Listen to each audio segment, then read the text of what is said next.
Uncut, connue pour être la marque de Booba, mais elle a aussi pendant une époque été connue pour être la marque numéro 1 du streetwear français. Même si ça a toujours été des sapes dans un univers très américain avec des références à la NBA ou à la NFL, Uncut s'est fait sa notoriété principalement dans la francophonie et c'est évidemment parce que le principal ambassadeur de la marque c'était Booba et que malheureusement pour lui, absolument personne le calcule au state. Il y a de ça 3 ans, en 2018, la marque s'est arrêtée subitement suite à une vidéo où Booba expliquait ne plus participer au projet et depuis on a entendu beaucoup de rumeurs et de fausses informations autour de l'histoire de la marque, de ses réels propriétaires ou même de la raison de la fin du projet. Je pense que tout comme moi, vous aviez jamais vraiment calculé cette marque en pensant qu'elle avait que très peu d'intérêt, mais de l'autre côté, on a fait l'effort de fouiller les archives et on en sait beaucoup plus sur l'histoire d'Uncut et pourquoi ça s'est terminé. En vrai, c'est bien plus intéressant que ce que je pensais, alors laissez-moi vous raconter l'histoire d'Uncut comme on vous l'a jamais raconté.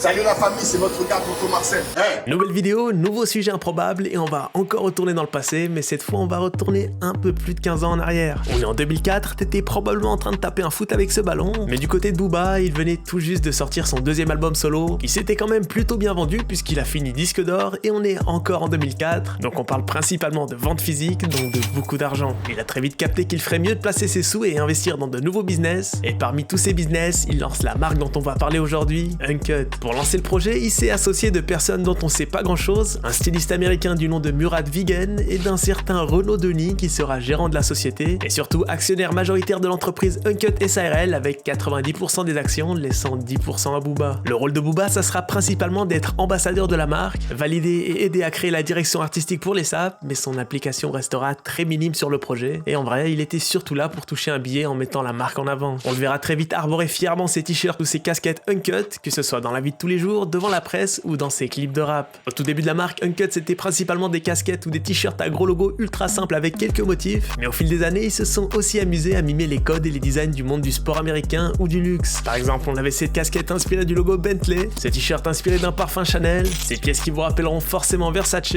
ou ces t-shirts inspirés par la NFL. Vous l'avez capté, pour l'instant c'est pas fameux et ça ressemble exactement à toutes les autres marques catastrophiques de rappeurs français de l'époque. Mais là où Uncut va se démarquer, c'est par sa stratégie de sponsoring et d'influence. Au départ, comme toutes les marques de rappeurs, on avait principalement Booba qui portait ses sapes dans ses clips ou qui faisait des séances dédicaces dans les boutiques Uncut pour ameuter ses fans, mais très vite, la marque a fini par être portée par plusieurs autres stars, surtout dans le monde du football. Marquinhos, Benzema, Lacazette, Balotelli, Griezmann et même Cristiano Ronaldo s'est retrouvé à porter du Uncut. Et au-delà des stars du football, la marque s'associait aussi aux événements autour du football, en achetant des espaces d'affichage au Parc des Princes ou pendant les matchs de la sélection nationale, ou carrément en sponsorisant l'émission de foot L'équipe du dimanche, avec une campagne bizarre où on voyait un chauve énervé jongler avec un caillou.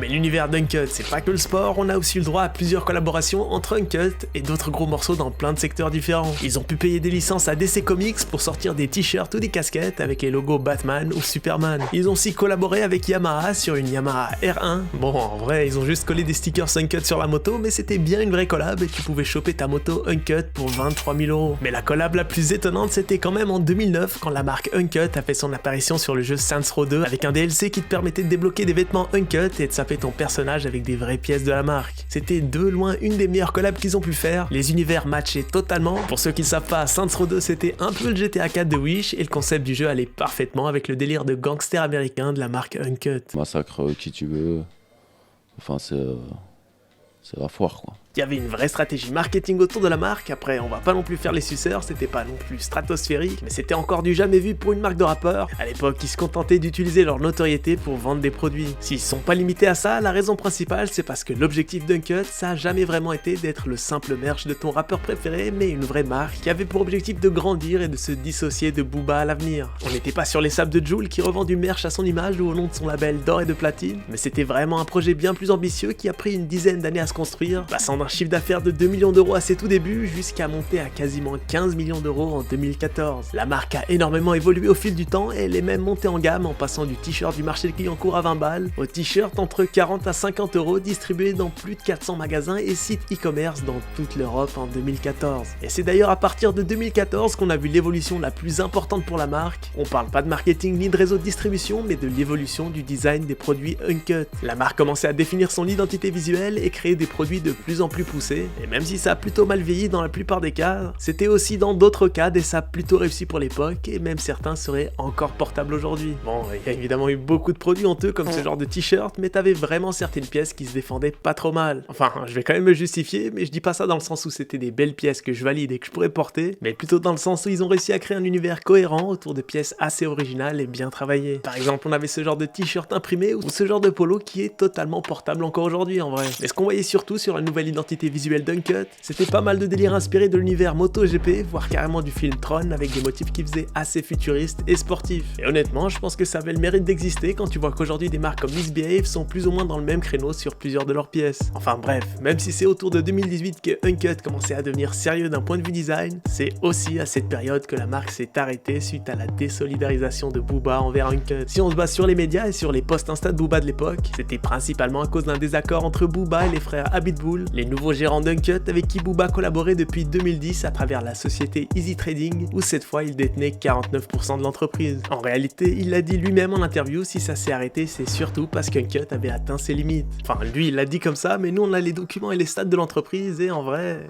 je pense pas qu'on parle juste de limites là. Tu enjolives les choses là. Si on regarde bien, depuis 2014 où l'entreprise a fait son plus haut chiffre d'affaires à quasiment 15 millions d'euros, la marque n'a fait que chuter d'année en année jusqu'à quasiment diviser son chiffre d'affaires par 3 en 2017. Mais surtout, depuis 2016, l'entreprise ne faisait plus de bénéfices, mais carrément des pertes. Easy Trading était en galère et ne versait plus de dividendes depuis 2015, et forcément, Uncut n'était plus aussi rentable pour Booba. Il aurait fallu en faire beaucoup trop pour faire revivre cette marque qui était totalement finito. Le choix le plus judicieux pour la piraterie, c'était de quitter le navire avant de le voir couler. Le choix le plus judicieux pour la piraterie, c'était de quitter le navire avant de le voir couler. Oh, bah celle-là, elle est bien.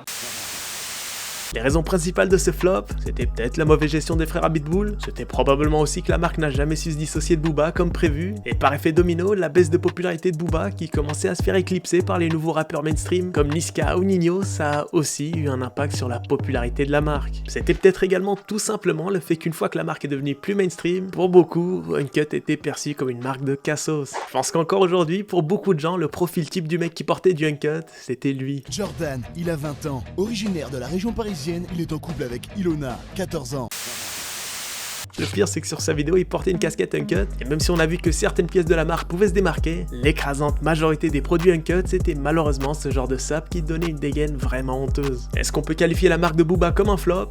Franchement, je sais pas trop. Il a quand même réussi à faire vivre ça quasiment pendant 15 ans. Il a été élu businessman de l'année en 2016 par le magazine GQ et le projet a réussi à générer plus de 50 millions d'euros de chiffre d'affaires en plus de 10 ans, ce qui est très loin d'être honteux. Maintenant que vous savez tout sur Uncut, à vous de me dire ce que vous en pensez aujourd'hui, mais surtout ce que vous en pensiez il y a 5 ou 6 piges et si vous faisiez partie de ces mecs qui portaient des snapbacks Uncut. Mon avion dans le canot des problèmes, beaucoup d'idées donc la prod je l'ai tourné. Je ne fume pas le pilon, c'est pas tourner. Quelques années, des millions, je serai en tournée. Automatiquement les 10 seront dorés. Par la grâce de Dieu, très bien, je serai entouré. Le milliard objectivement est entouré. Gros, quand tu poses, j'ai l'impression que t'es bourré. Du bon sang dans les oreilles. Non, ce soir j'ai pas sommeil. Y'a du shit en dessous du sommier.